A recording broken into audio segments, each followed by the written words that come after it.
Good morning, good afternoon, and good evening, ladies and gentlemen, from wherever you're joining us today. Welcome to day 2 of the Africa PPP Roundtable, hosted by the World Association of PPP Units and Professionals, WAPPP. Our theme for this year's roundtable is Advancing Infrastructure Development in Africa, Strategies for Project Preparation and Risk Management.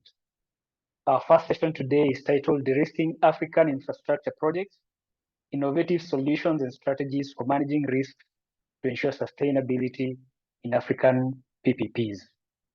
Thereafter, we will have the final session on fostering collaboration in Africa's PPP ecosystem. My name is Peter Kabuki.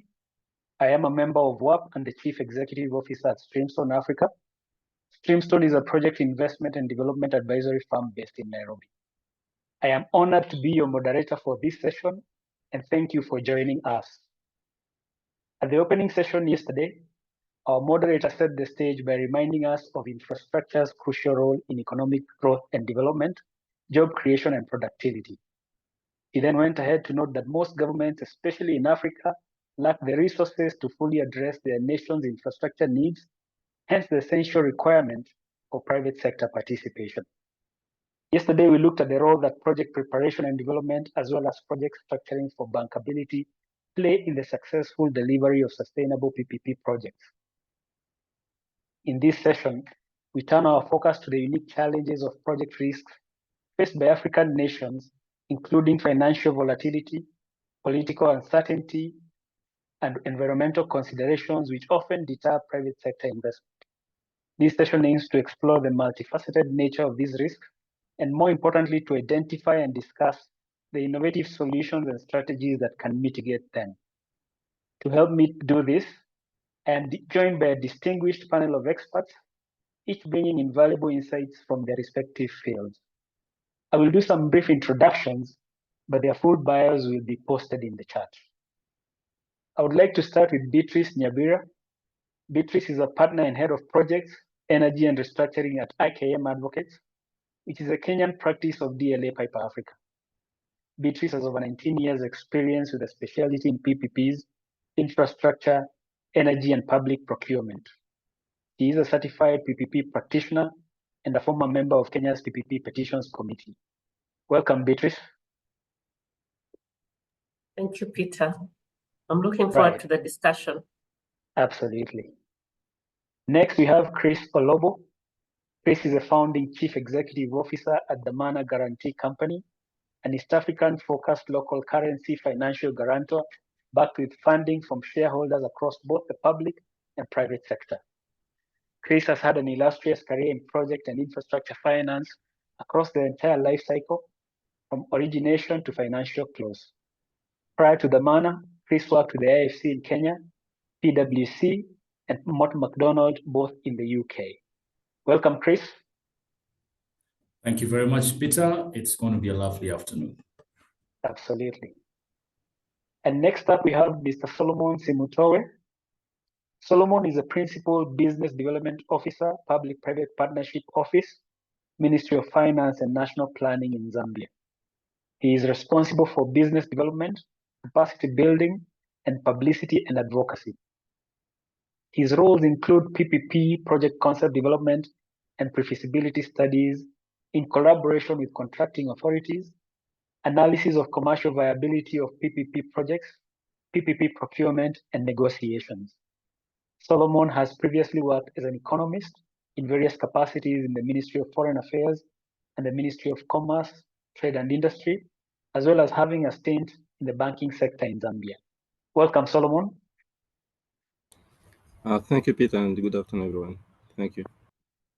Thank you. And finally, we have Mr. Hassan Sako. Hassan is part of the project and asset-based finance team at Afrexim Bank, addressing the infrastructure financing gap across Africa and CARICOM. He leads transactions aimed at providing limited recourse debt facilities for trade-enabling infrastructure, manufacturing, extractives, climate finance projects, and revenue-generating movable assets such as aircraft and vessels. Prior to Afrexim Bank, Hassan served as senior manager at Deloitte, where he led the infrastructure project finance and PPP advisory team covering Francophone West Africa. Welcome, Hassan. Thank you very much, Peter. I'm very pleased to be part of this venture. Thank you. Right. Now, before we begin, please allow me to give some housekeeping guidelines. We will start with a panel session where we will discuss the topic with the panelists. We will then have 10 to 15 minutes at the end where we will respond to your questions or comments. Please feel free to address any questions or comments in the Q&A box as the discussion is ongoing, and we will endeavor to allocate them to the panelists at the end.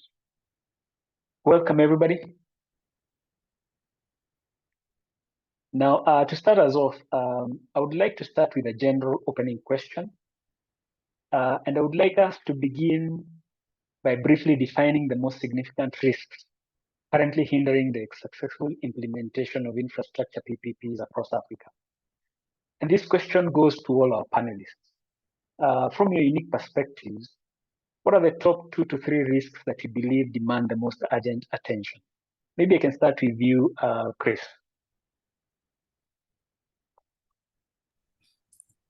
All right, thank you very much, Peter. So if we try to make this really practical, right? I sit in Nairobi, Kenya, and we do have coverage across East Africa. So if we look at the projects that have been successful, and certainly also look at those that were nearly successful, so they were, they've not been implemented for various reasons. So there are 3 key things to me that I think affects the risk, right? So the first is affordability. And this will be affordability across end users. So if you look at a case of toll roads, are those toll fees affordable, right? If it's unaffordable, I think that risk is going to render the project impractical to implement.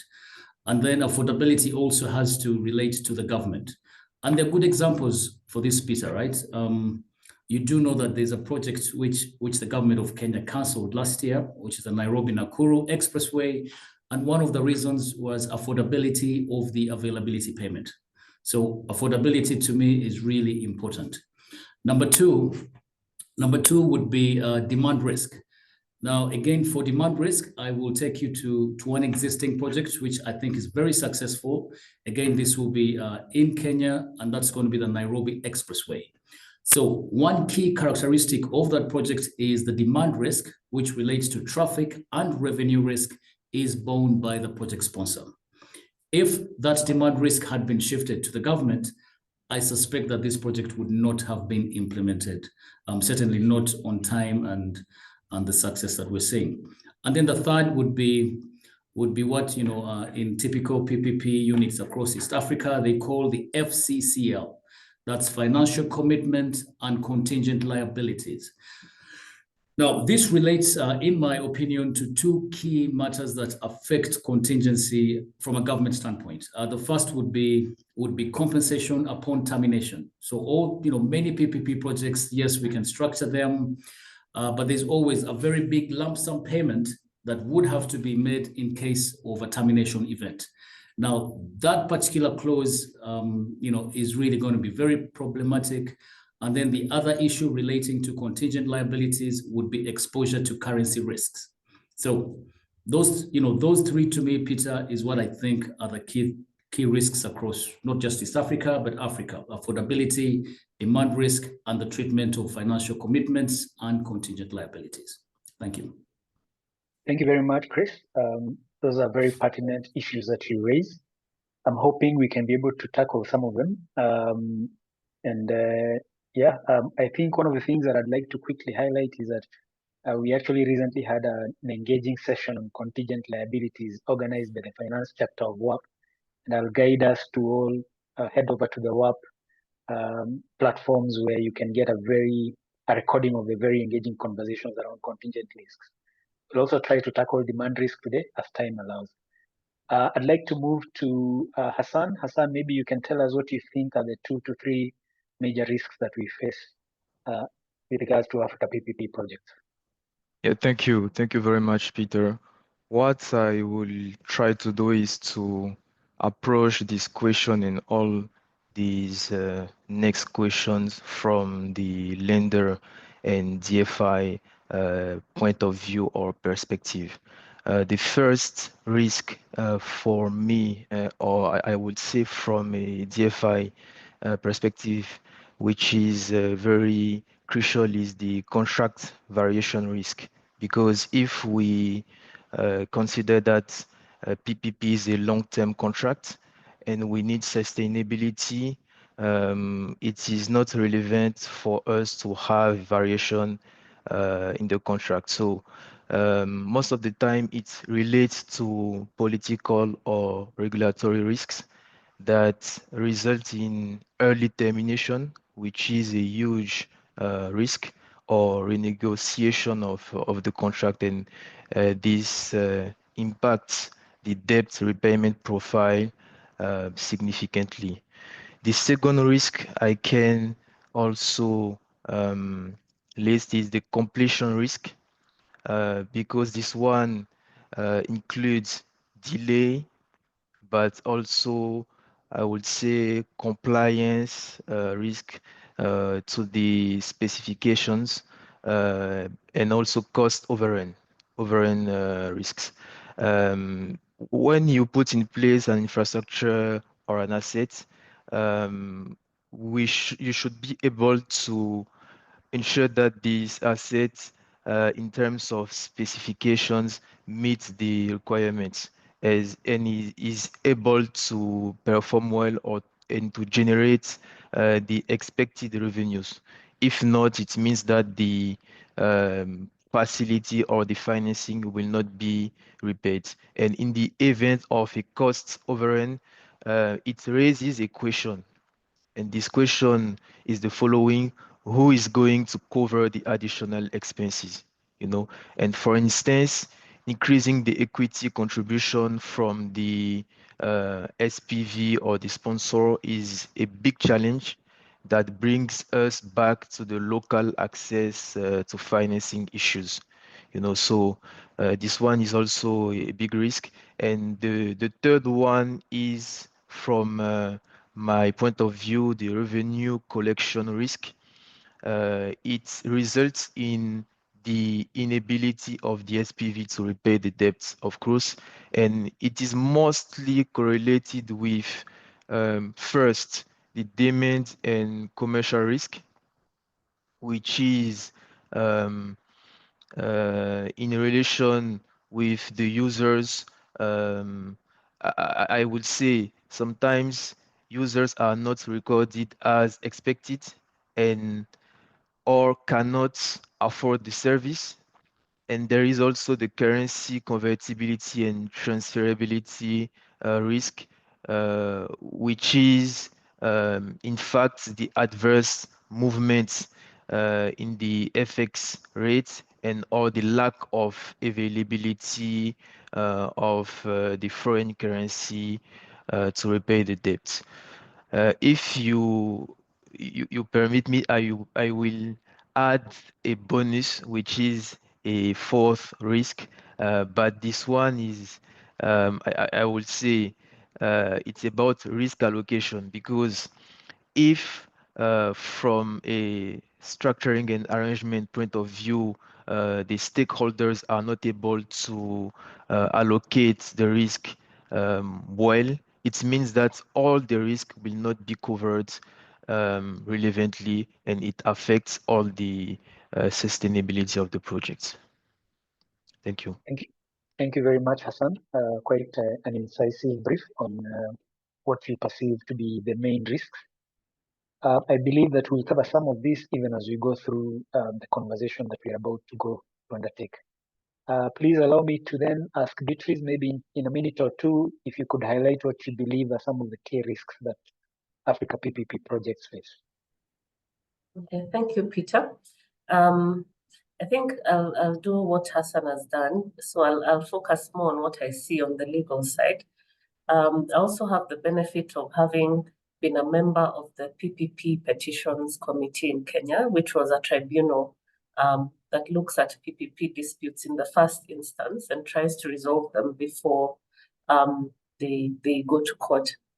So I think one of the biggest issues I've seen is the procurement risk. It's a very early stage risk, but sometimes there are so many procurement challenges that a project never gets to see the light of day.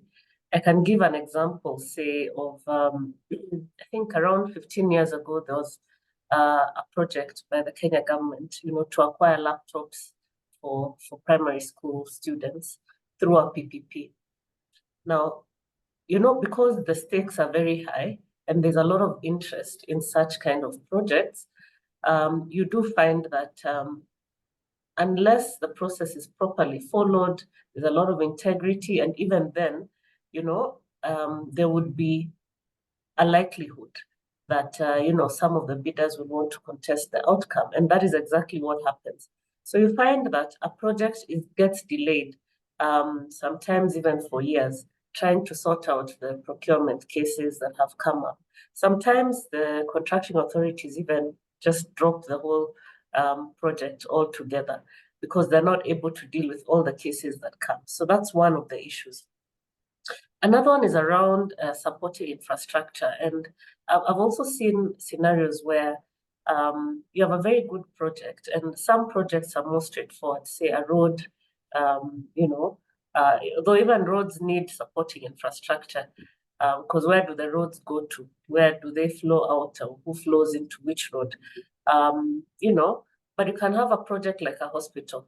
And again, a practical example is a hospital project we did. It was managed equipment services leasing, where the government purchased or procured equipment for hospitals across the country.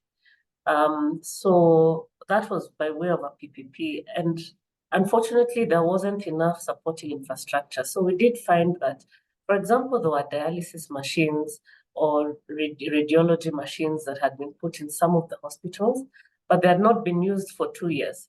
Reason being that they didn't have 3-phase power, or the quality of the water available at the hospital could not be used in the machines, or something as simple as there were not enough dialysis nurses who had been trained, to handle these machines. So when they were spread across the country, they were not able to be used. So sometimes, projects can be very noble, but they have to be looked at in a very holistic manner to look at, what else is needed to support the project that will be put up by the private party. Something else I see, change in law. It's very important that jurisdictions be predictable in terms of the tax regime, the legal regime, because investors come in with certain projections and they plan long term on the basis of those projections. So it's not it's very unfavorable where you have a regime where there's constant or frequent changes in policy, because then investors actually develop cold feet because they're not able to anticipate what they'll go through. Maybe let me just wind up with another one that I saw very briefly, which was project management risk. A lot of times you can put up a project, but if you don't develop capacity, including of the contracting authority, the government body, sometimes project management becomes very difficult. So there are actually cases where you have a very good project, but nobody understands the contract within the, on the governmental side. What does that mean? It means it's not certain that the public entity will get the benefit of the project that it actually anticipated.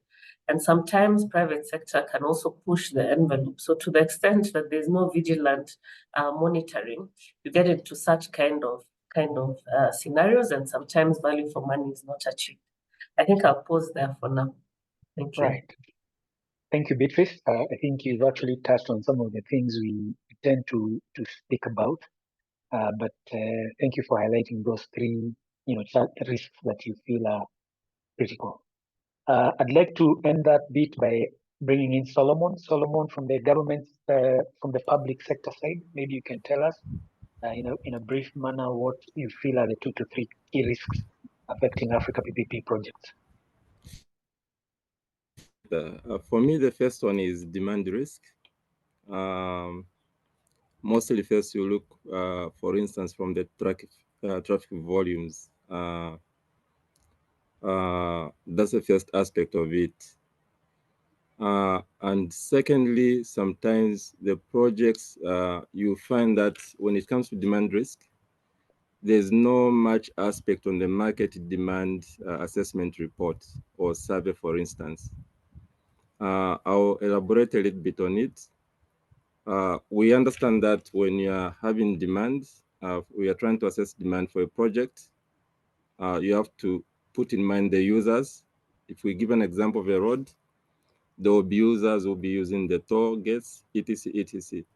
So in that aspect, when you are starting a project, a greenfield project, one of the things you need to look at is, one, there's what we call customers' ability to pay and customers' willingness to pay. So let's look at it from a perspective of an investor. Assuming the investor wants to make $100 per day in terms of the revenue collections from the targets. If you're having 100 users passing through that target every day, it means you're able to charge a user $1 US. But assuming that you have 10 users who are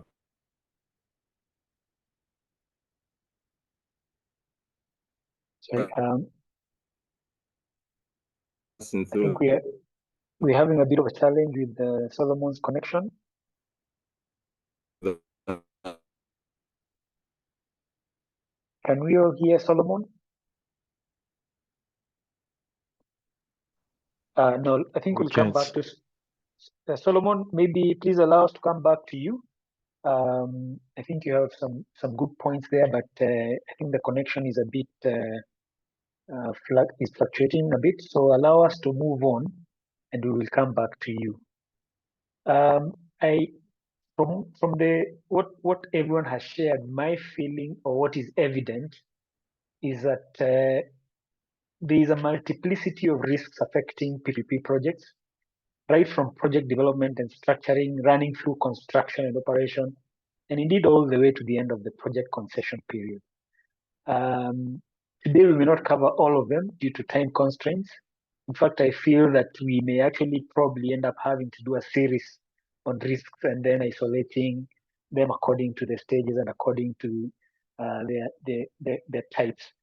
But today I want us to sort of zoom out a bit and cluster them and probably address one or two clusters as time allows us. So the first cluster of risks that I'd want to address is a cluster of financial risks. And here we're talking about credit, currency, interest rates, inflation risks, among others. Now, this has sort of been mentioned in bits and pieces as we talked about the major risks that we see.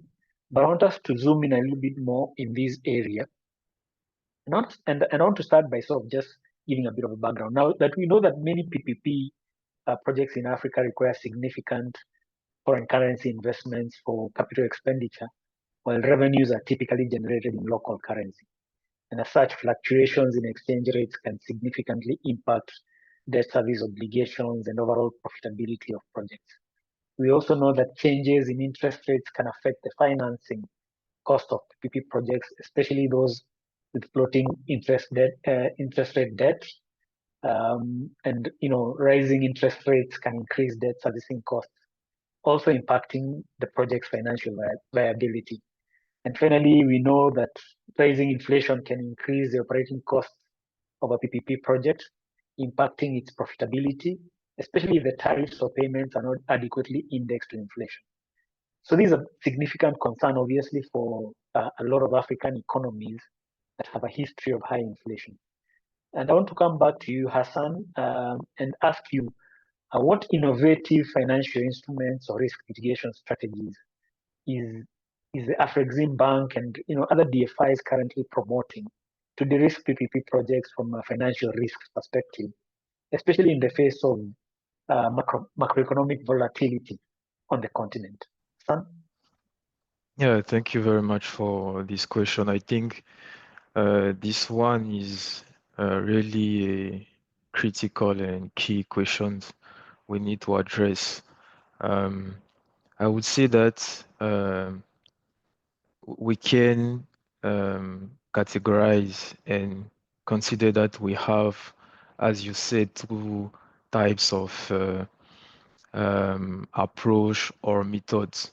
The first one is about the financial instruments, where we can find mainly the guarantees that are issued to cover default risk, currency risk, and also commercial risk regarding traffic, demand, and offtake agreements. And we have also under the financial instrument methods, the hedging instruments that are available. For example, we have interest rate swaps and currency swaps. And um, I would say those are the key financial instruments today provided by the DFIs to de-risk the PPPs and to ensure that the key stakeholders are comfortable with the risk and they are willing to, I would say, progress with the transactions.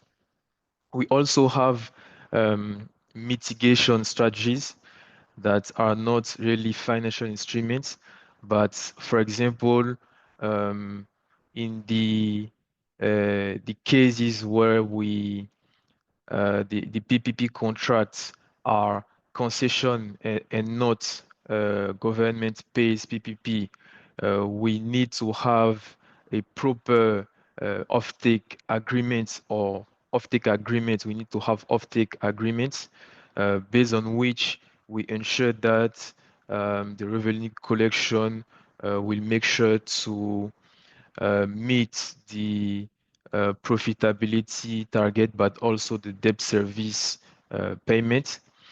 We can also have the government to pay the, I would say, an additional amount um, in addition to the tariff, because sometimes when you have the deemed risk that materializes, you need an additional payment for the SPV to maintain the financial balance. And also, we can also include this clause in the PPP contract. Another way to mitigate also the macroeconomic volatility and also the currency risk is to make sure that the price agreed in the commercial contract or the offtake contract between the SPV and the offtaker is set in the currency of the financing and pay in the same currency or in the local currency.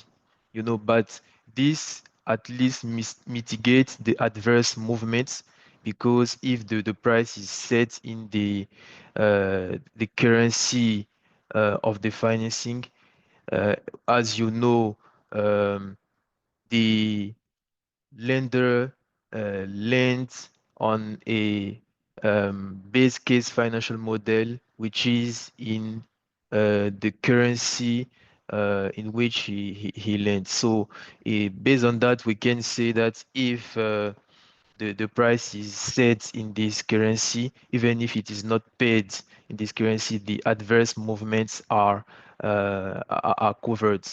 There is also the I would say we can have an indexation to inflation to make sure that in case, for example, where the willingness to pay is lower than expected because of some inflation and issue or impact on the power purchase of the tariff, this will cover the risk. And we also have the possibility to include as an obligation for the contracting authority or the government in the contract to guarantee convertibility and transferability.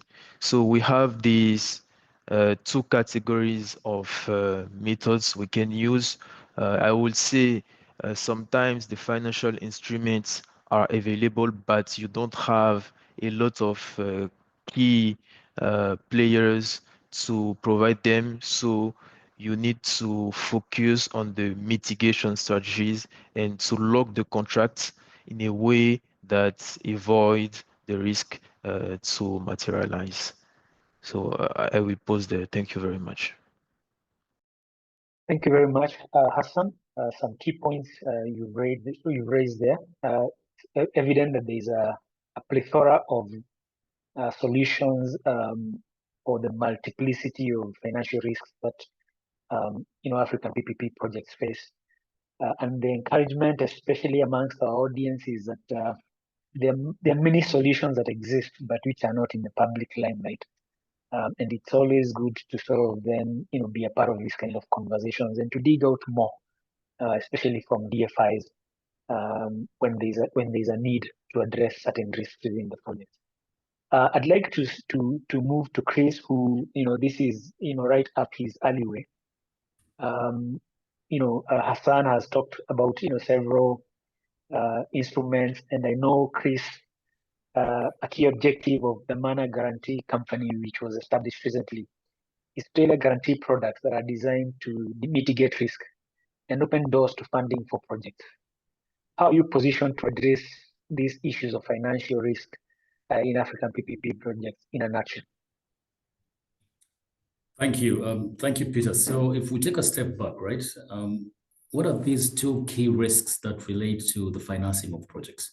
You have credit risk, and I assume everybody knows what credit risk is, but it's very simply the possibility of a borrower not being able to repay a loan. Okay, so that's credit risk. The other risk is currency risk, which we've all talked about. And again, simply, it is the loss that could occur due to fluctuations in exchange rates. Okay, now we've seen this across Egypt, across Nigeria, across Kenya, where in the last, there was a period in Kenya over maybe 12 months that the exchange rate moved from 120 to the dollar to 160 to the dollar. Okay, so very simply, if there was a PPP project that had an availability payment in US dollars, so, the government would have needed 120 million to make a payment of 100 million, okay? 12 months later, you would have needed 160 million to make a payment of 100 million. So that's where the risk is, right? So currency risk actually can relate to, it can translate into credit risk, okay? They're very mutually exclusive. Now, how do we solve this problem? How do we intend to solve this problem in the manner? And you've said it right, Peter, we're only about 4 months old, but we've been set up for a very simple reason. And one of the reasons is really to make PPP projects happen. So a very core of the Damana product is for those parties that lend to PPP projects in local currency, right? You will be assured that you will never lose any of your money, regardless of whatever happens for the duration of the project. So if you come and lend 100 million Kenya shillings to a PPP project in Kenya, we guarantee 100% you will get your principal and interest all the time for the duration of the project. Now that commitment is obviously independently verified by global rating agencies, and it's a claim we don't take, rather it's a claim we take very seriously. Okay, so as a financial guarantor, we are taking underlying risk on projects, right? If a project fails, we're going to make a payment out, but then we are going to lose. Okay, so what do we do? With regards to investors, when we give you the assurance that we will make a payment, we do have teams that carry out very professional credit underwriting and analysis. So we extensively analyze all these projects, due diligence, and we've got to be comfortable that every risk has been correctly apportioned to the party that can manage that. And that's going to be across construction, across operational, across every aspect of a project, right? Our underwriting capabilities assure as investors that we understand the risk and we think the risk has been managed very well. If the risk materializes, we'll make a payment out.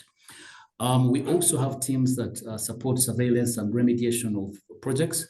So we are able to spot early signs of a problem, right? In many cases in Africa, it is perception, right? There's a whole perception of risk, and perception is solved through performance. So if we can spot early signs, quickly, then we're able to send teams to work with project sponsors and ensure that these risks do not materialize. It's just a perception, but it never really truly is a risk.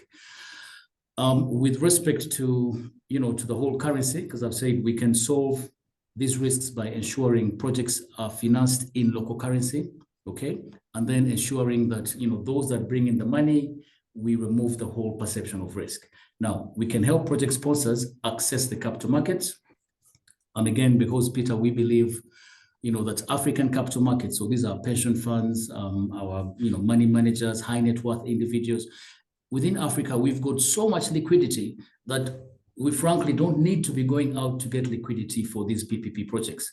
So we help project sponsors access the capital markets where they're going to get long-term local currency debt. And Peter, by long-term, I mean, we can help project sponsors get 15 to 20-year money in local currency. Nobody does that for PPP projects at the moment, not even your DFIs, right? It's only going to be your capital markets that can deliver that. So we will solve some of these currency problems that you're seeing in PPP projects. And lastly, we should also help project sponsors, doing PPPs access reduced cost of funding. So how do we do that? We use our very high credit ratings, okay? We then enhance the credit profile of a transaction. So in the eyes of those going to lend money to a transaction, the transaction is a AAA, not a triple C or a double B, whatever that rating is. So they are able to access a reduced cost of funding in local currency, in long term. And if we do that, Peter, I really think that Dhamana will deliver on its objective to unlock capital that, should see PPP projects across Africa get financed, and we remove that whole perception of risk.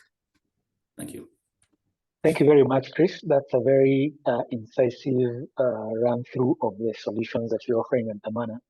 I personally believe that these are long overdue solutions needed across Africa. I know there is a similar initiative in West Africa by, I believe it's one of your, must be a related entity there by the name of InfraCredit, who I believe are doing some good work in that part of the world. And I believe that we need to scale up these solutions because, especially in the area of long-term local currency, as you've mentioned, these significant shares of long-term funds held by African or local entities, including pension funds and insurance companies, that could be deployed in the provision of infrastructure. I also like something I briefly mentioned, and we'll delve a bit more into it, which is the issue of perceived risk. And I'd like us to, probably towards the end of this conversation, speak a little bit more about perceived risk versus actual risk. Now, I'd like to, I don't know if, Solomon, are you with us? Are you able to, come in? Because I'd like to speak on a related matter that has, come up a bit in our conversation, and that's the issue of demand risk. Chris started off by mentioning it as one of his key risks. And Solomon, was cut off as he delves a bit more into it. Maybe Solomon, you can talk to us a little bit more about demand risk from your perspective. Thank you, Peter. Sorry for that. Unfortunately, I'm using Starlink actually. I'm not able to understand why it will. Yeah, basically on the demand risk, there are two perspectives. In the public sector, you're looking at delivering a project at a lower cost where the users are able to pay basically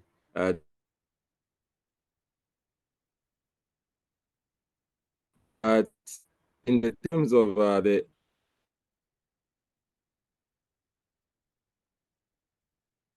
Sorry, we do seem to be having quite a bit of a challenge with Solomon's connectivity. Maybe Solomon, I can think, take off the video. please go ahead. I'll see if that will help. Can I take off the video? Yes, let's try that. Let's see if that will help. Okay. So in terms of the investors, what they're looking at is where they can charge the highest user fee so that they can recoup their investments early and realize the profits. So there's that mismatch, and there's a gray area on where the two parties, the public party and the private party, are able to see within the markets to say, I think these are the correct demand numbers, figures, and the demand rates in terms of customers' ability to pay and customers' willingness to pay. So that creates a huge risk because as the project develops from preparation to development through feasibility study, the issue of structuring that becomes a problem, including risk allocation in terms of financial and operational risks, where you categorize all these risks and around financial and operational. So in short, it affects bankability of the project. If I go to the second risk, that is also very important, is the financial risk, where I think we do not have a bit of blended finance into that aspect. So the investors, the private party, are more risk averse, and they are not willing to take that risk by themselves. So you find also that also affects, is quite a big risk in terms of making the project go through. The third one is the economic risk. It's actually also a very real risk in terms of interest rates, which have been mentioned, inflation, exchange rate risks, as by Chris and also Hassan. They've mentioned a bit more on this. It actually affects the cost of the project, the cost of capital, because when the investor puts in their equity financing, then they are going to get the returns at a very high cost. And so the cost of the project goes up, meaning also in order for them to recoup their investment and realize profits, they have to raise the user fees, and which is a bit opposite of what the government is looking at, where you want the user fees to be as affordable as possible. Right. Thank you, Solomon. That's a good point for me to come in. You've talked about user fees and Chris talked about affordability. And one of the things about a lot of projects under the PPP framework is that these are typically projects for public goods and services where the public really has probably are used to receiving goods or services with minimal financial outlay. And immediately there's a struggle or a challenge when you have to start paying for some of these services, and an operator is running a facility, for instance, the Nairobi Expressway, where we recently had a few markups in toll fees. Of course, there was an uproar. So the question I have for us, and maybe I can come to you, Beatrice, how can the legal frameworks and contractual agreements be innovatively structured to better address and allocate market risks between public and private partners? Are there specific clauses or mechanisms, for instance, beyond traditional risk allocation that you've seen effectively used to create more resilient PPPs in the face of market uncertainties? This could be issues around revenue stabilization mechanisms or risk sharing arrangements linked to market performance, for instance. Okay, Peter, I think even before we go into the clauses, I think it's important to look at the whole issue of actual versus perceived risk, because I think that's where we start. So I think when you're looking at African PPPs, there's also always this term called Africa risk that is associated with them. So you find that already from the start point, it's deemed that there's quite a lot of risk, irrespective of the jurisdiction, because there are very many countries in Africa, and probably they're very different from each other. So you do find a lot is demanded and which can sometimes lead to very one-sided contracts, and that's a problem because these contracts are long-term, and so if it's very one-sided or skewed towards one party as opposed to the other, it's certainly a recipe for disputes later on. So I think the first thing is to understand the country in which the project is being carried out. What is the track record? Are there projects of a similar nature that have come before this one and the like, so that you can get a good balance and actually that'll help you even deal with the risk allocation. Now, there are a number of clauses that we look at, and again, before we go into that, also appreciating that these are living contracts, again, because things change. So over a 25-year period, for example, I think, the position can look very different, and you have to create contracts that allow parties or give parties an opportunity to meet. If you look at, say, the issue of COVID-19, which nobody had ever anticipated would take place, your contract must have some built-in flexibility to allow parties to meet. But more specifically, in terms of risk, I think you can look at clauses such as the ones on force majeure. These ones sort of protect against, unforeseen political events like civil unrest and the like. So I think clauses such as this you need to build in. I already mentioned earlier issues to do with change in law. I think I was saying that it's good to have a regime that's, predictable, but, inevitably you can't also prevent, say, government from changing policy or regulations. So change in law provisions are good because they make sure that the parties are held whole. The economics of the project, are sort of maintained much as there's a change in law. So what this does is that it allows parties, or it provides a mechanism for compensation for whichever party, loses out due to a change of law that comes midstream.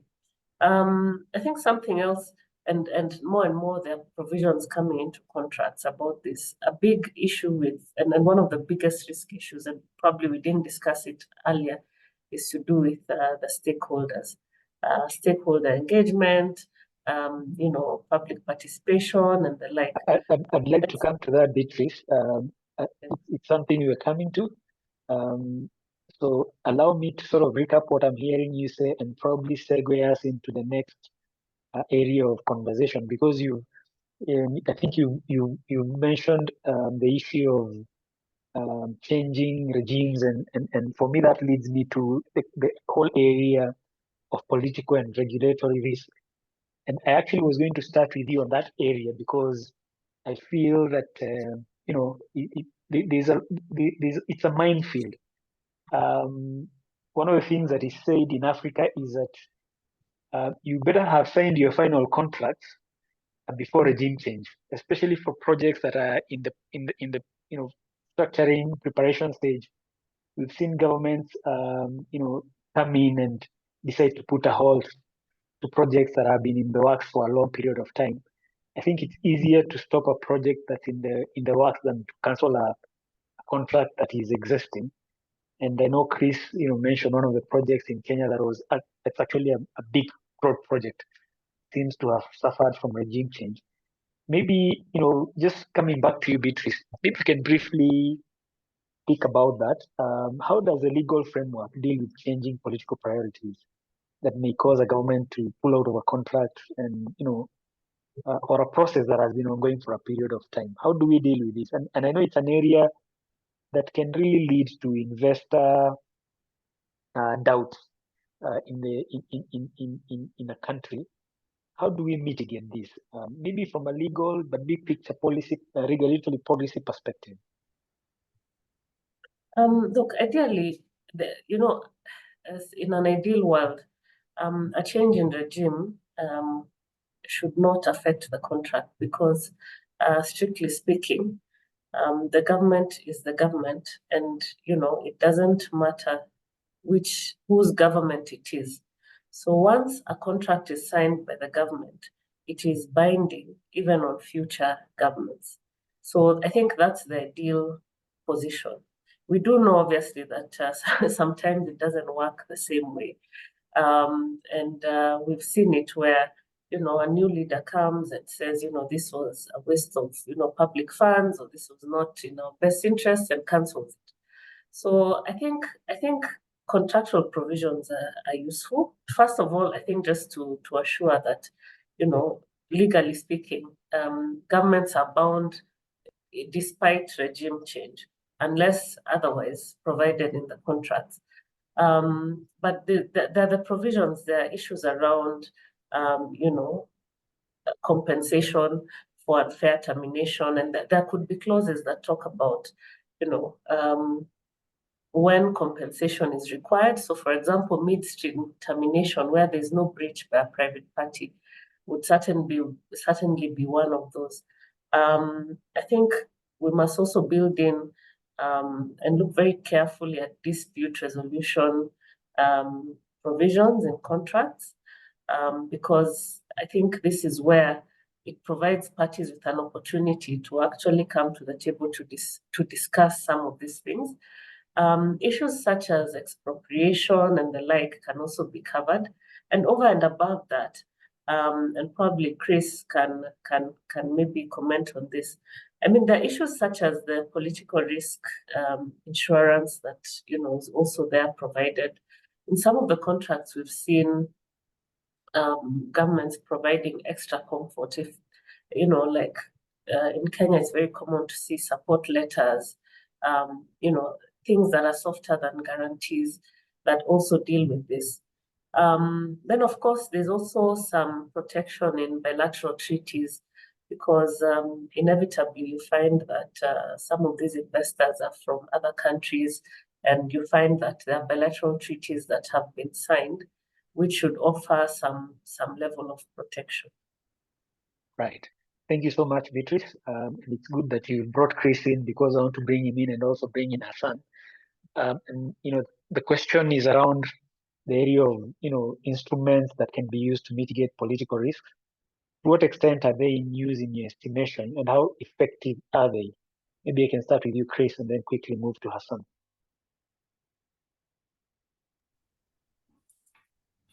Okay, thank you so much, Peter. Right. What is political risk, right? I always think that political risk is loosely translated as country risk, okay? And people, will price for country risk. Now, the best way, I think, to solve it, forget about instruments, but if you actually finance your projects using domestic capital, then you are going to mitigate, the impacts of this political risk or country risk better. This is simply because domestic capital do understand what the political terrain is all about. And remember, we've talked about perceived risk, right? So Beatrice talked about, in Africa, we are taken as one Africa. So it is one risky Africa. It's a perceived risk. So if Africa can have its own domestic capital to finance its projects, you begin to solve the impacts of this perceived political risk or country risk. Because guess what, Peter, right? Domestic capital does not price for this. But if you're going to bring capital from outside, then they're going to have to price you all the credit risk, everything. In addition to that, there's a country risk premium, okay? And that country risk premium is very, very high. So if we can get domestic capital, we begin to solve the problem of political risk or country risk. Now, having said that, we've got to understand the reality that we live in, is that a lot of these projects may not, all get local currency financing. So you still need, your hard currency foreign financing coming in. And that's where you see some of the products, the PRI, so your political risk insurance products that are available through entities like MIGA or, ATI, DI. And all that they're trying to solve is a very simple matter, right? You may call it political risk, country risk, but the issue is very simple. If I don't get my money back because of a political event, and that political event, again, could be perceived, it could be creeping, it could be whatever you call it, what happens? So it comes down, will I get my money back if a political event happens? So that's what a PRI is trying to do. Is it that effective? Of course, I think it's effective, right? Because we've seen so many projects get financed across Africa with PRI cover from MIGA and all of that. But I would argue that these instruments are not going to be very effective for domestic passive investors, okay? And these domestic passive investors are your pension funds. Look at pension funds across Africa. They're all investing in government bonds, right? They're the biggest investors in government bonds because they perceive these government bonds not to be risky, and they're very passive. So if you bring in, and let's talk about the MIGA cover, right? So MIGA is a fantastic product. Their PRI is great, but MIGA's PRI will only get paid out after you go through a court and arbitral award, okay? That process, Peter, and Beatrice, being a lawyer, arbitration can take a very long time. So you could have a potential liquidity issue up until the point when you get an arbitral award. That doesn't sit well with your passive institutional investors that are domestic. So they need a product that solves all this perception for them. And again, I'm sorry, Peter, that product is going to have to be something that brings in domestic capital. And again, that's why Damana is here. So our guarantee product, I think, is the instrument that should help to mitigate, not to mitigate political risk, because you can't mitigate political risk, but to mitigate the impacts of political risks. And to me, it's just perceived impacts of political risk. Thank you. Right. Thank you. Very well put, Chris. I love that we, keep going back to the solution of domestic capital as a long-term solution to some of these issues. But Stan, I think one of the things that Chris has said is that it is still evident that we do need quite a bit of financing coming from outside. And so country risk or, political risk, as we are calling it, is still an issue that we need to grapple with and solve to a large extent. So maybe, and probably I'll move you, in addition to telling us, some of the instruments or ways we can mitigate this, I'd like you to speak into that, but to also move us into the area of perceived risk versus actual risk. So the second part of the question, I'd like you to probably tell us, in your own view, what are some of the areas in which, actual risk is lower than what is perceived on the continent and to do with our projects? And how can we go about, mitigating some of these areas of wrong perception? Thank you, Peter. So I'll take you back a couple of months when we were trying to close the financing for Damana, right? And we had to go through extensive analysis to understand what would be the probability of default on the projects that we would be supporting. And to do that, we looked at a lot of statistics from the likes of Fitch Ratings or Standard & Poor's. And it was very evident, in the last 20 years, when you look at default rates across Africa, vis-a-vis default rates in Latin America, in Asia, and in Europe, okay? Africa default rates were the lowest, okay? And yet Africa is perceived as the riskiest, okay? But default rates are telling you, and these are rates these are not rates we're giving, these are rates that the global rating agencies have put forward, and it is all empirical evidence. It's not, it's not any perception per se. So clearly, default rates across Africa infrastructure projects is much lower.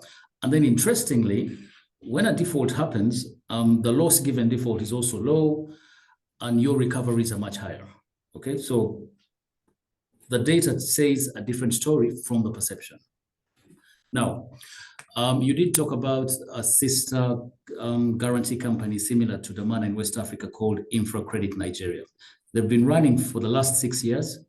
And, Damana, just like InfraCredit, what we're really solving for at the end of the day is perception of risk, right? That's the truth. As a guarantor, I don't want to, I am not in the business of paying out, right? So I'm going to look at transactions that we believe are being highly priced because of perception of risk. Now, I'll tell you, in Nigeria, right, what InfraCredit statistics are telling us is over the last 6 years that they've been in operation, they have not made a single payout, right? And they've closed a lot of transactions, but they've not made a single payout. So default is not happening. And then interestingly, because they're beginning to solve that issue of perception, What we're seeing in Nigeria and what I think is going to be happening in East Africa very shortly is that these issuers that come and take a demand guarantee, when they come back to the market for repeat issuances, after 2-3 years, they're now able to take positions without a guarantee, right? So we've seen that in Nigeria, those that took the infra credit guarantee, after 3 years, they are happy to go into projects on an uncovered basis, right? Because that perception has been solved. So to me, the data says it, but also guarantee providers like ourselves are here to solve perception of risk. And the evidence is there in Nigeria. There have been no defaults over 6 years of infra credit supporting infrastructure deals. And then those repeat issuers are beginning to, go into projects without a guarantee. Excellent. That's a very good background to it. And it then says that we should be praying that as the years go by, your work diminishes, because then it would mean that we need your products and solutions less and less. Ideally, Peter, right? And we've obviously been set up to solve a developmental problem, right? So in the ideal sense, and our shareholders are institutions like the African Development.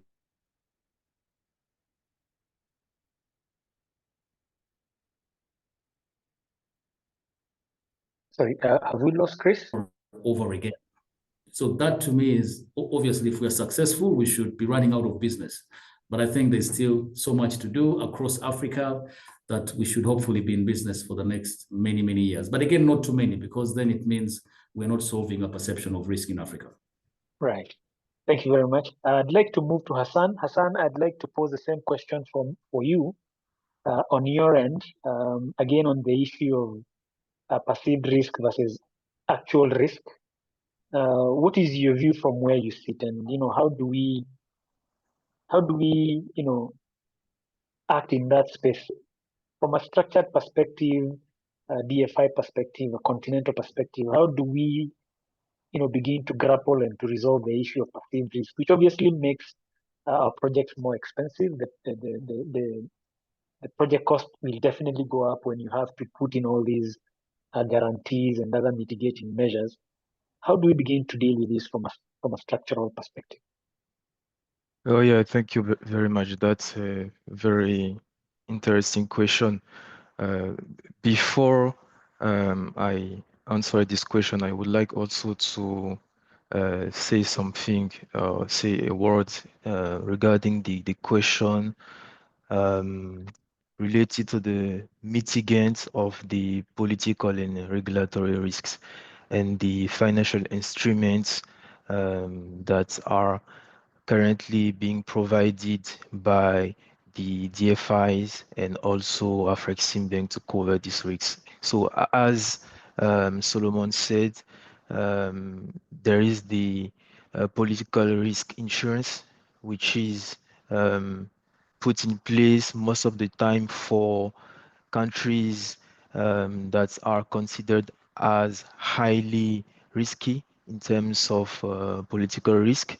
I think this instrument is very effective, but sometimes it excludes certain risks, like we can have a general political instability that is not covered under this instrument because some countries are very, very from everyone's perceptions risky, so that there are some specific risks that are not covered by these instruments. I think why they are not also effective sometimes because of the cost of premium, which is high, and it affects the project cost. And if the project cost increases, it means that sometimes is going to cover it, and most of the time it should be covered by the sponsors as part of the equity contribution, which is I would say something difficult to afford when we know that it is not that easy to bring the sufficient capital to cover the project, because all these projects we are talking about are very capitalistic, and it requires heavy, I would say, money in terms of importance. The second key instrument is political risk guarantee, which is different from the insurance, of course. This one is most of the time provided for countries that are rated or assessed as, I would say, moderately to highly risky. It is effective, but the issue I see is that pricing may be high, while the instrument itself is sometimes ineffective in reducing the loan pricing, because it will be a requirement, but this requirement is not put in place, or I would say it is not something that is required to lower the loan pricing. It is required to be part of the structuring and to de-risk the project, which is not relevant sometimes, but it happens and we need to deal with that. The second point I see in terms of effectiveness of the political risk guarantee is the tenor, or the duration, if you want. Sometimes it is shorter than the loans term, or it is shorter than the PPP term. So it is not effective to guarantee the lender that will be providing the financing for the project, or the investor that will put the equity on the table to cover part of the project cost. And you know, equity is longer than debt most of the time, so it might be, or it could be ineffective to put in place a political risk guarantee, even if for part of the contract term it is interesting. And the last point about the political risk guarantee is that it takes the same time to put in place and close and secure a political risk guarantee as it takes for a financing. It means that if this instrument is required, you need the double in terms of times to close the project, and it delays also the project. Now coming to your question regarding perceived risk against actual risks, I would say that from my understanding and what I'm used to see, the political and governance risk is perceived as riskier than what we can see in reality. This is the first one. I think also the currency and FX risk is in this category. And we also have the project completion risk, because from abroad Africa, investors consider that projects are always delayed, and there is a cost overrun for all the projects, or the PPP, which is not, of course, the situation, the current situation. So those are the risk. I would say that the providing domestic capital in terms of currency, I would say providing financing in domestic currency is a good solution, against all the currency and FX risk, but we need to bear in mind different aspects. The first one is that this solution is not going to cover all the different risks we have been talking about since the beginning of this discussion, because it relates only to the currency risk, which of course impacts the credit risk sometimes, because it is also correlated with the collection of the revenue, but it is not going to cover all the risks we are talking about. And uh, what I see is that if you need, and there is currently an initiative within Afreximbank to enhance the capacity in financing projects with local currency for the different member states of the bank. But as I was saying, what I see is that first, you need a, a deep capital market to be able to provide local currency financing. Because, for example, in West Africa, in Francophone West Africa, um, it is difficult for local lender, commercial lender, to provide financing for a certain uh, maturity, which is uh, beyond 7 or 8 years, and also for greenfield projects that are assessed as very risky. So the capital markets for the local currency is something we need to work on. And the second point I see is that uh, when we and this point is also related to the capital market. When we start saying that we need to finance in local currency, it means that we should be able also as a lender to raise funds in local currency. If not, it means that the lender is going to bear the currency risk, which is an additional risk to be covered as part of the asset and liability management and liquidity risk of the lender. So it is something as part of the global picture.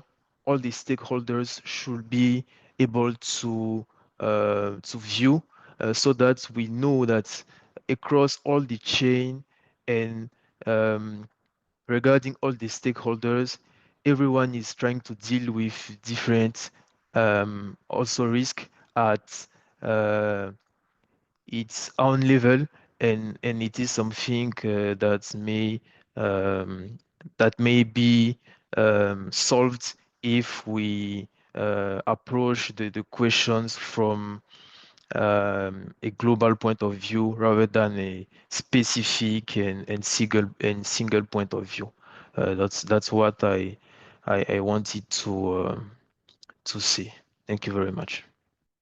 Thank you, Hassan, for a very comprehensive viewpoint on both the issue of political risk and as well as the issue of perceived versus actual risk. Thank you. I think I picked that you, especially on the issue of deepening capital markets, because as we said, domestic capital is a long-term solution, or should be a long-term solution. But there are obviously, foundational things that we need to do as a continent, including deepening our capital markets. And then also, I think there are other initiatives that are currently ongoing.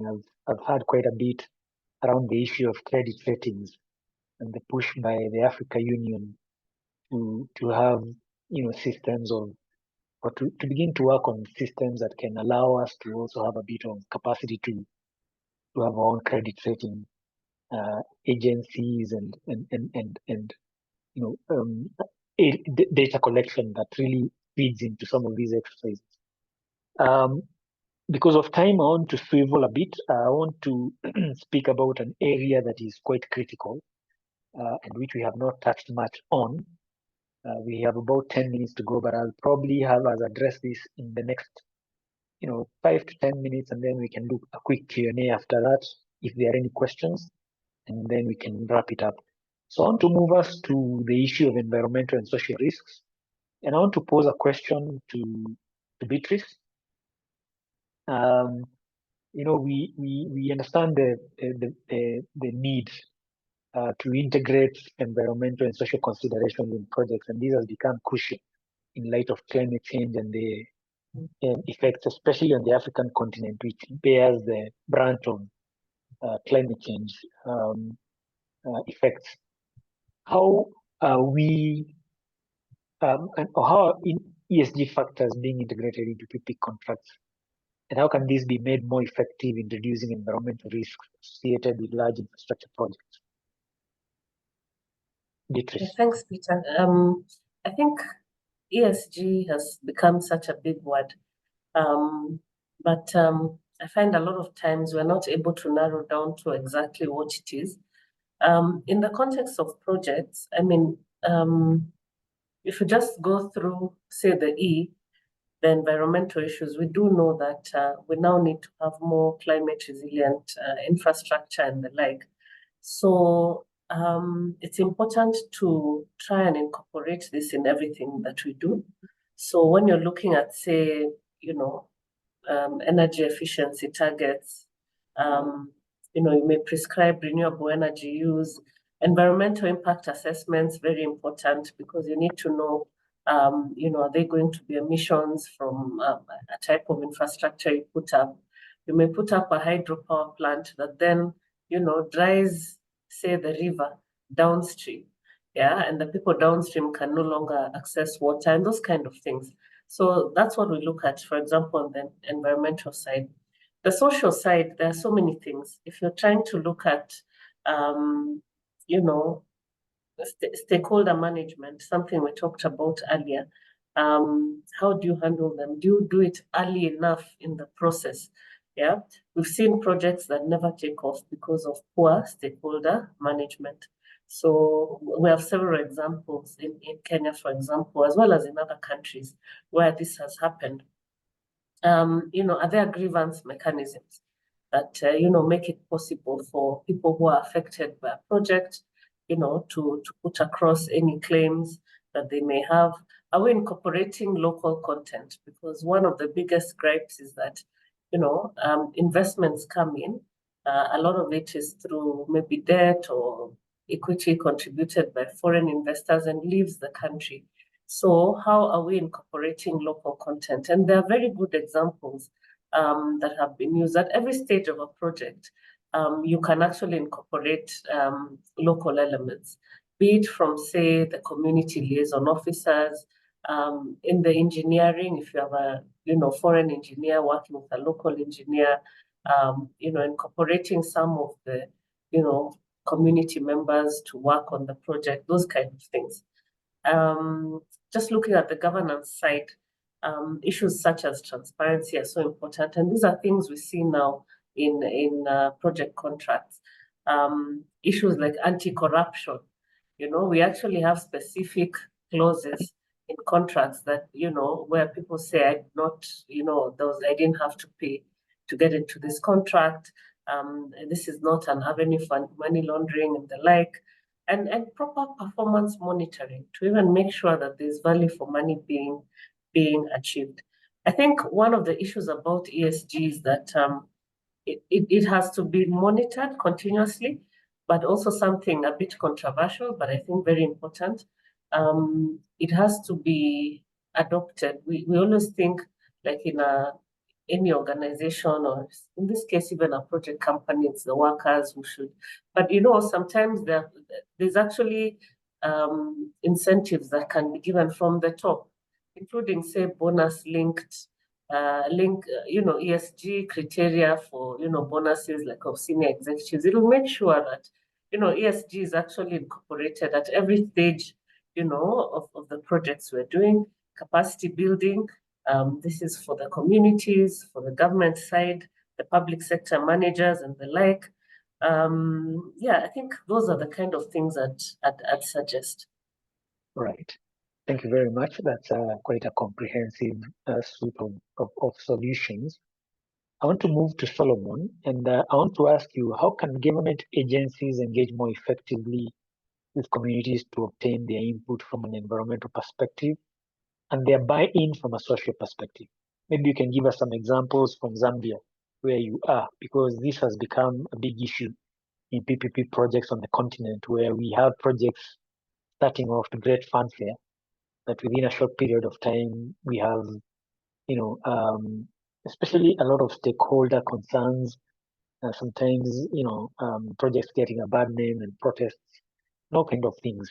So maybe you can tell us from your view, from where you sit, how we can, sort of address some of these issues. Thank you, Peter. From the Zambian side, mostly engagement of the stakeholders starts at concept note of the project. So you find that if that project is in a certain location, whoever is in that location will be consulted on the project, and they give their input, be it a church, a community residential, or nearby industrial places, etc. But again, before even the project starts, most of the project initiators, in this case government, they will write to the Zambia Environmental Management Agency to get approval to go with the project in principle. So meaning if that's the case, then the project does not have adverse effects on the environment so far.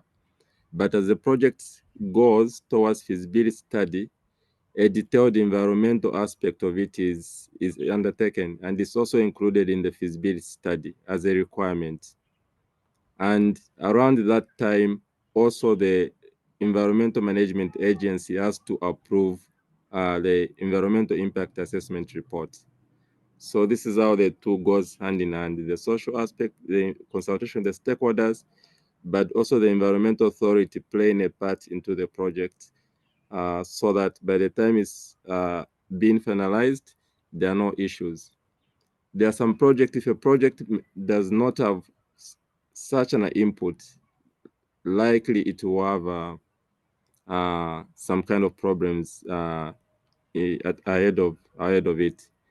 And also maybe just that there are some projects which are a bit sensitive. So we have one like where it's a very densely populated place near the central business district where unplanned settlement is. That place is prime land, but to move those people is quite a political headache. So even when the initial consultation was done, misinformation went into the community. So from there, you don't even start with the project. So maybe it's just important to say there is need to assess at which point do you do stakeholder consultation, at an early stage or later on as you manage the project through. Thank you. Thank you very much, Solomon. I see we are actually at what should be the end of our time, but I'd like us to quickly wrap up. I see that Chris and has been active on the chat and has helped to answer quite a bit of the questions there. And so I will actually move us on to, I do not see questions that we need to address. So I'd like to pose a last and final question to each panelist, maybe in a very short statement. Out of your perspective and, given the multiplicity of risks we've talked about, I'd like you to look ahead and probably tell us in a nutshell, what one or two emerging trends or innovative solutions do you think hold most promise in de-risking Africa PPP, infrastructure PPPs in the next 5 to 10 years? I understand we have one or two questions coming in, but let me just deal with that, and then we can answer one or two questions if time allows. So please, panelists, maybe starting with you, Chris, coming back to you. Thank you, Peter. Right. So, my solution is obviously going to be related to how Africa we can solve our own problems through mobilizing domestic capital. So we need to deepen our capital markets so our pension funds are active in infrastructure. If we do that, We solve the issue of credit risk. We solve perception risk. We solve FX issues. We solve, these conditions we say where external money comes in and there's so many conditions attached to that. Okay, so we solve that problem of conditionalities, but we also protect Africa from geopolitical shocks, right, that happen elsewhere where your money has come from. And then lastly, across Africa, there's a very big issue with debt ceiling, debt to GDP, all of that stuff, right? And it is because we've got a lot of external debt coming in. So if we solve domestic capital, then we can finance our PPPs. And in the next 5 to 10 years, I think the story will be different, Peter. Thank you. Thank you very much, Chris. Very concise and to the point. I appreciate that. Beatrice? Thanks, Peter. I think for me, I would say it would be useful and an important exercise for us to try and standardize or come up with, agreement templates, just so that we can set a standard in each country for what these contracts should look like. It's more time efficient, it's more cost efficient, and you avoid certain risks because, when you negotiate each contract individually, and of course, each contract has its own special characteristics, but where you can have at least a standard minimum, I think that would really help in terms of addressing some of these risks. And then secondly, we need to make sure we have strong public sector entities. And I've said it so many times today, because then the business of, for example, supplying water, supplying electricity, building roads, they're not in the business of, say, PPP. Yeah. So much as, say, they may be very good at roads, they may not be experts in PPP. So we need to make sure that we're building their capacity, because these contracts, they're having to engage with them.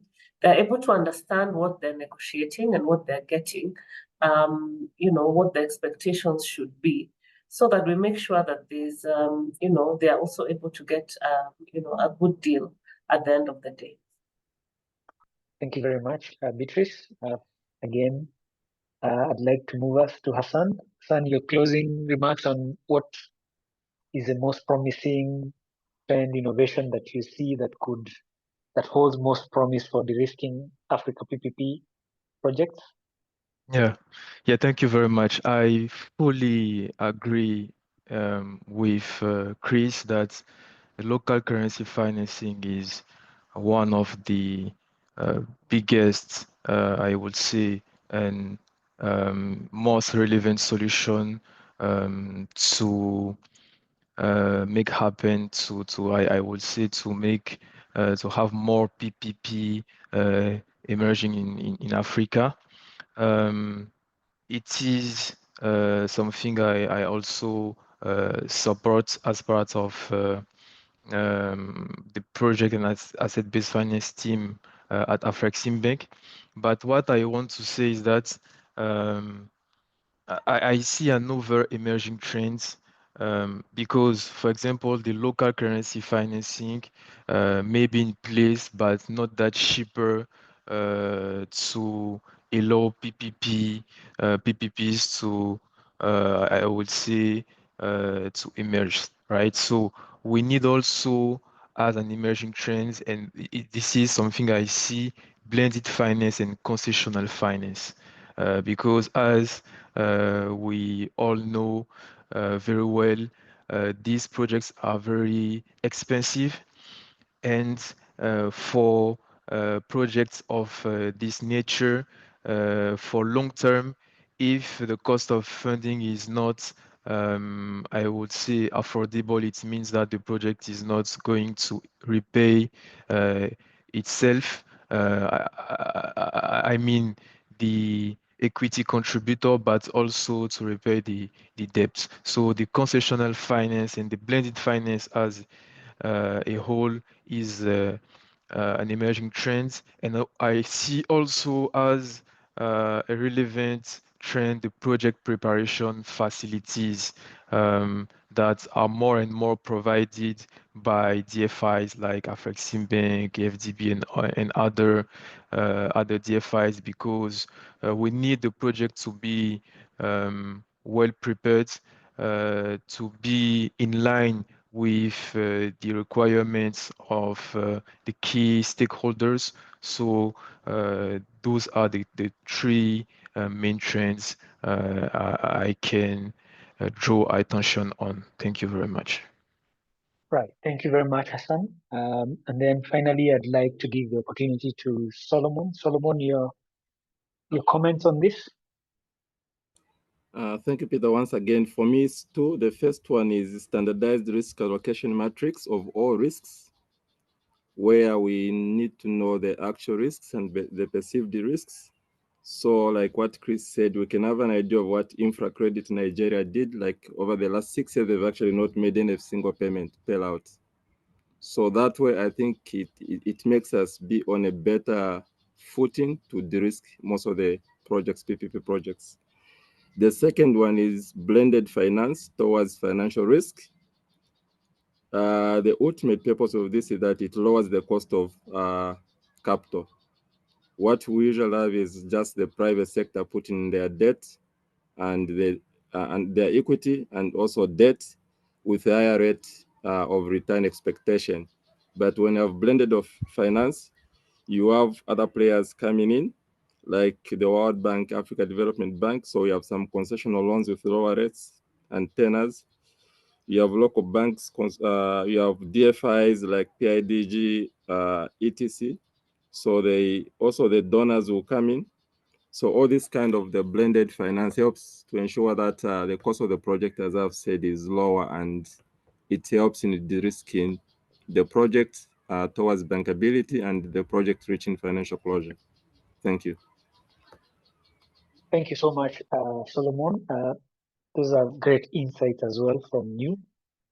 Wow, it's been quite a long session. I see we have some 2 questions, which I will not ask the panelists to answer, but I think I will direct the parties asking the questions to potentially good sources of some answers. The first one was a question how you balance between affordability, that is fees, and bankability, that is revenue and returns. And we had a very good session yesterday. Actually, 2 very good sessions, but our second session yesterday was on structuring projects for bankability, and a lot of these issues will have been addressed there. So to you, our attendee who has asked this question, in fact, we will have recordings of these sessions out in very short course, and I'd like to encourage you to revisit yesterday's session. This will be available on our platforms. Be on the lookout and visit yesterday's session on structuring projects for bankability. The second question is from the head of state PPP unit, care business. And the question is around how you get buy-in for projects, especially as a PPP unit, a developer of PPP pipeline projects. How do you get buy-in from different government entities that you're meant to collaborate with? And I want to ask you to join us on the session that's coming up after this, because our second session for today is on fostering collaboration in Africa's PPP ecosystem. And this is a question that is excellent for the panelists in that session as well. So I would kindly urge you to stick around to log back in. This session starts in about 20 minutes from now with a great lineup of speakers as well. So to you and to all our attendees, if you're able to, please join in on that. But at this point, I'd like to bring our session to a close. I would really like to thank our panelists. We've tried and you've attempted and successfully tackled what is a very wide topic. And hopefully, even out of this, maybe in future is to distill or to have a series of conversations around risk, because they're quite multifaceted. As we began, we talked about how risks affect projects all the way from development stage through structuring, through implementation, and all the way to the end of the concession period. So it's really a wide field, and but I believe that our panelists have done it justice. Thank you so much, panelists. And a big thank you to our audience as well for making time to be a part of this session. As I said, a recording of it will be available later on our platform, so be on the lookout if you're interested. But from me, it's goodbye, and see you again soon.